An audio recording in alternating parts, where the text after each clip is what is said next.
Hello friends, welcome to my channel. This is CA Rakhi Agarwal. आज का हमारा टॉपिक है clause 19 and 20 of tax audit series part B. Today we are going to discuss about the clause 19 and clause 20 of tax audit. Clause 19 क्या बोलता है? It talks about the amount admissible under section 32 AC, 32 AD, 33 AB, 33 ABA, 35(1)(1), 35(1)(2), 35(1)(2)A, 35(1)(3), 35(1)(4), 35(2)AA, 35(2)AB, 35(ABA), 35(A)BB, 35(AC), 35(AD), 35(CCA), 35(CCB), 35(CCC), 35(CCD), 35D, 35DD, 35DDA, 35E, and any other relevant sections. So clause 19 about the amount admissible under these sections. These are the sections. Please note that these section 35A(BA) and any other relevant section is inserted by the Income Tax Department 4th Amendment rules with effects from 5th March 2024. So this section 35 ABA means 35 ABA means this one has been inserted with effects from 5th March 2024. Clause 19 is applicable to the SSE who claim deduction under any of the above sections. This clause requires the tax auditor to report the amount of deduction admissible to the SSE under certain sections as mentioned therein. The details of the amount debited to the PL account and amount admissible as deduction under each section are required to be given. Means clause 19 is applicable to the SSE. उस SSE के ऊपर ये section applicable है जो ये सब sections में deduction claim किए हुए हैं, जैसे कि 32 AC में या 35 ABA में, उसमें अगर कुछ भी डिडक्शन उन्होंने ये सब सेक्शंस में द अबव मेंशन सेक्शंस में उन्होंने डिडक्शन क्लेम किया है, उन्हीं पे ये क्लॉज 19 एप्लीकेबल है. This clause is required the tax auditor to report the amount of deduction admissible to the assessee under certain section as mentioned there. यहाँ पे उन्होंने किस सेक्शन में डिडक्शन क्लेम किया है टैक्स ऑडिटर को रिपोर्ट करना पड़ेगा. क्लॉज 19 में क्या रिपोर्ट करना पड़ेगा? Detail of amount debited to the PL account, कितना अमाउंट डेबिट हुआ है पीएल अमाउंट में और कितना उन्होंने डिडक्शन क्लेम किया है किस सेक्शन के अंदर. 32 AC का है या 32 AD का है, कितना उन्होंने अपने फाइनेंशियल्स पीएल में डेबिट किया है और उसका कितना परसेंटेज उन्होंने डिडक्शन क्लेम किया है. 100% भी होता है, जितना अपने डेबिट किया उसका 125% भी होता है, 150% भी होता है. अलग अलग सेक्शंस का अलग अलग परसेंटेज है. So the amount covered by these sections are generally debited to PL accounts. Our deduction under certain section is also based on the capital expenditure on assets and deposit maintained with designated account for specified purpose. These are treated as asset and not debited to PL account. In such cases, they ensure that it is stated either nil or not applicable under the second column of the table in which amount admissible is to be mentioned. जो भी amount या इस section में है वो generally debit होना चाहिए PL में, पर however deduction under certain section is also based on, यहाँ पे some of the deduction उस पे भी based है कि capital expenditure on assets या deposits with designated account for specific purpose, किसी पर्पस के लिए आपने डिपॉजिट किया है या एक्सपेंडिचर किया है. These are treated as asset, और वो एसेट बेस्ड है, वो पीएल में डेबिट नहीं होना चाहिए वो, because capital expenditure are not debited to PL. In such case it is ensure that it is stated nil और not applicable under the second column of the table in which amount admissible is to be mentioned. Though section 35 ABA is applicable from assessment year 17-18, yet its reporting is made applicable from assessment year 24-25. ये section applicable है from the assessment year 17-18 itself.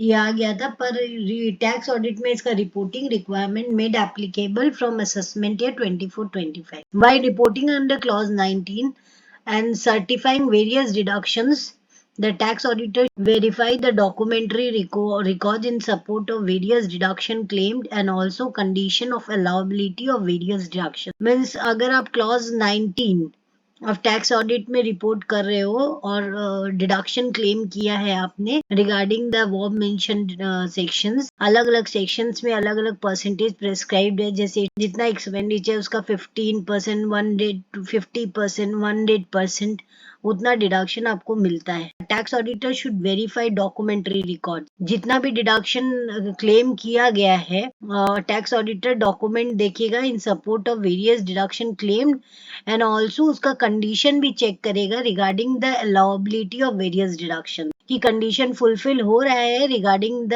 Deduction जो भी SSC ने claim किया है. The following is the requirement that respective auditor needs to go through. Auditor क्या check करेगा?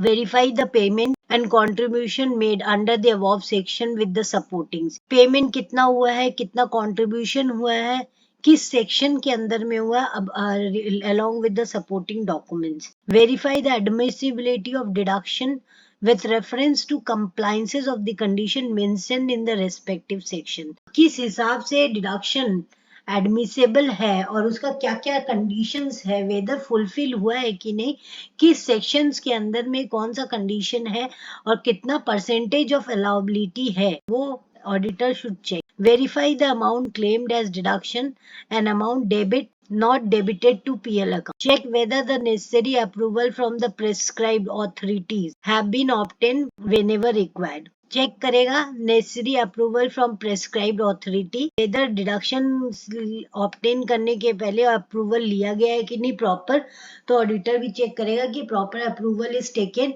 from the prescribed authority has been obtained whenever जहाँ पे requirement है. In case of expenditure of fixed asset, whether the same has been claimed as deduction under any other sections. वो भी check करेगा कि अगर expenditure related to fixed asset है, कुछ खर्चा हुआ related to fixed asset, उसको किसी और सेक्शन में डिडक्शन क्लेम हुआ है कि नहीं चेक करेगा. If the deduction is claimed on such assets, then depreciation on same cannot be claimed. अगर आपने डिडक्शन क्लेम किया है तो उसका डेप्रिशिएशन आप नहीं क्लेम कर सकते उस एसेट का, फिक्स एसेट का, कि ड्वेल क्लेम हो जाएगा ना. अगर आपने डिडक्शन ले लिया 100% या 105% तो उसका आप डेप्रिशिएशन नहीं ले सकते. Check that in case of the condition under the relevant section is not fulfil. अगर कोई भी कंडीशन नहीं फुलफिल होता है जिसका कि डिडक्शन आपने क्लेम किया है, then they are treated as deemed profit and gain of business and are taxable in certain cases. So अगर किसी भी सेक्शन का डिडक्शन का कंडीशंस आर नॉट फुलफिल तो उसको आप डीम प्रॉफिट मान लीजिए, प्रॉफिट मान लीजिए, उस एक्सपेंस को प्रॉफिट मान लिया जाएगा, उस पर टैक्स लगा दिया जाएगा. In such case report the same under clause 24 of forms 3CD. उसका रिपोर्टिंग जाता है under clause 24 which we will discuss in the next coming sections. Clause 20 क्या बोलता है? Clause 20A, any sum paid to an employee. अगर कोई भी amount आप पे कर रहे हो to an employee as bonus or commission for service rendered where such sum was otherwise payable to him as profit or dividend. कोई भी company अपनी एम्प्लॉय को पे करेगी बोनस या commission for service rendered. Section 36(1)(2) क्या बोलता है? Bonus and commission to employee as per the employment term is deductible expenditure as these are contractual payment but indirect distribution of dividend. पर bonus और commission एक expenditure है और उसका deduction मिलता है as these are contractual payment. But अगर आप इनडायरेक्ट पेमेंट कर रहे हो, इनडायरेक्ट डिस्ट्रीब्यूशन ऑफ डिविडेंड और प्रॉफिट, इनडायरेक्टली आप कंपनी का प्रॉफिट्स को डिस्ट्रीब्यूट कर रहे हो या डिविडेंड को डिस्ट्रीब्यूट कर रहे हो in the form of bonus या commission, is not deductible expenses as the assessee claim expenditure to reduce his income and income tax, hence it is disallowed. बहुत सारी एंटिटीज है कि एम्प्लॉइज को इनडायरेक्टली डिविडेंड या प्रॉफिट डिस्ट्रीब्यूट करती है in the form of, company की dividend या प्रॉफिट को डिस्ट्रीब्यूट करती है in the form of, in the name of, disclose करती है in the name of bonus या कमीशन. बुक्स में दिखाती है bonus paid to an employee या commission paid to an employee, जो in order to claim deduction for that, in order to reduce profit, मतलब tax बचाने की, in order to reduce his income and also income tax, तो वो disallowed expenditure. Auditor should carefully examine the bonus and commission paid to an employee with the terms of contract of those employees and director, and need not to check of those who are independent directors. So auditor check करेगा properly कि जो employee को commission या bonus pay किया है वो उनके contractual term के हिसाब से किया गया है directors को या employees को, and need not to check of those who are independent directors. Normal bonus and commission to employee as per the employment terms is not to be reported in these clause. So अगर normal bonus या commission है to the employees as per the employment terms, वो या इस clause में नहीं आता. पर अगर आप कोई भी ऐसा कोई बोनस या कमीशन है, कंपनी का जो भी प्रॉफिट है उसको आप डिस्ट्रीब्यूट करो इन the form of bonus and commission in the books, वो आप केयरफुली एग्जामिन कीजिए. Means auditor should carefully examine that. Clause 20B, details of contribution received from employees from various funds as referred to in section 3615A. इसमें क्या बोल रहा है? Section 3615A में of the Act permit deduction of any sum received by the SSC from any of its employee, like contribution to any provident fund or superannuation fund or ESI fund or any other fund for the employees welfare. कि आप deduction claim कर लो of any amount receive by assessee from its employee. अगर employee की salary से आपने कोई भी अमाउंट रिसीव किया है as contribution to any provident fund, superannuation fund या ईएसआई फंड या any other fund of employees welfare, employer deduct करता है एम्प्लॉय की सैलरी से, उसका वो डिडक्शन क्लेम कर सकता है अंडर सेक्शन 3615A में, if it is credited by the assessee to the account of an employee in the relevant statutory fund on or before the due date. कोई भी एम्प्लॉयर है अमाउंट रिसीव करता है employ की salary से in the form of contribution to any provident fund या superannuation fund या ESI fund या any other fund of employees welfare, assessee को जमा करना पड़ता है प्रोविडेंट फंड अकाउंट में एम्प्लॉय की विद इन ड्यू डेट, तभी वो उसका डिडक्शन क्लेम कर सकेगा. अगर उसने ड्यू डेट के अंदर जमा कर दिया तो उसने डिडक्शन क्लेम कर लिया 3615A में. तो यहाँ पे आपको डिटेल्स देनी पड़ती है क्लॉज 20B में. The ESI for the month was deposited up to 21st of the next month. However, the same has to change 15th of the next month with effects from 2017. So ESIC जो generally deposit होता था 21st of the next month, अगर जनवरी का है तो फरवरी के 21st of the next month के अंदर में आपको जमा करना पड़ता था. मगर the same has to change to 15th of the next month with effects from June 2017. 15th of the next month हो गया है. ESI आप डिपॉजिट करोगे अगर आप जनवरी का है तो फरवरी के 15th ऑफ द फरवरी में आपको जमा करना पड़ेगा in order to claim deduction. The PF must be deposited up to 15th of the next month. It is pertinent to note that only employees contribution is to be reported in these clause and not to the employers. सिर्फ employee का contribution इस clause में report होता है, employer का contribution नहीं होता है. The tax auditor should get a list from the SC where all the contribution received from employee are deposited. आप यहाँ पे देखोगे टैक्स ऑडिटर रिसीव करेगा, ये एम्प्लॉयर से लेगा सारा, एसएससी से लेगा सारा कंट्रीब्यूशन का लिस्ट, एम्प्लॉय का जितना भी एम्प्लॉय है उनको कितना कंट्रीब्यूशन किया गया, उन्होंने कितना, एम्प्लॉय का सिर्फ कंट्रीब्यूशन का डिटेल्स यहाँ पे क्लॉज 20B में जाता है. सिर्फ एम्प्लॉयज का कंट्रीब्यूशन, उसका डिटेल्स ड्यू डेट के अंदर में जमा हुआ है कि नहीं, एक्चुअल डेट और उसका due date. He should take challan of the deposition of the contribution as the date and amount of challan is the actual date and amount for deposition of a contribution. तो चालान का copy ले लेगा, किस दिन उन्होंने जमा किया है वो एक्चुअल डेट हो जाता है, एक्चुअल अमाउंट हो जाता है on the challan for deposition of the contribution. Generally contribution receive from employee are treated as liability and credited to the liability account. So auditors should scrutinize this account and compare these with actual contribution deposited. मतलब generally ये contribution employ का जो contribution है वो employers के books में एक liability है जो कि उसको पे करना है एम्प्लॉय के अकाउंट में. ऑडिटर उसको स्क्रूटनाइज करेगा these accounts and compare it with actual contribution deposited. जितना लाइबिलिटी आपने क्रिएट किया उतना आपने डिपॉजिट किया है कि नहीं. Disclosures of the following is to be made.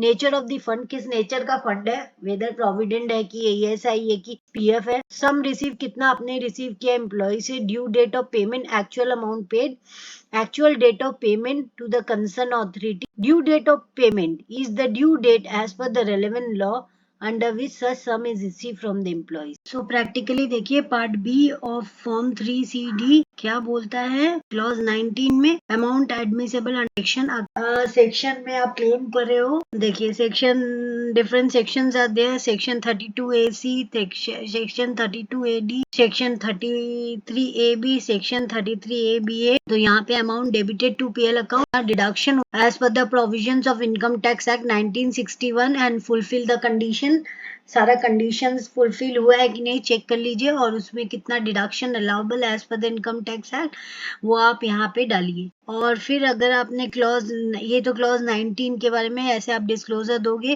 Clause 20 बोलता है, 20 में दो क्लॉज सब क्लॉजेज है, clause A and clause B.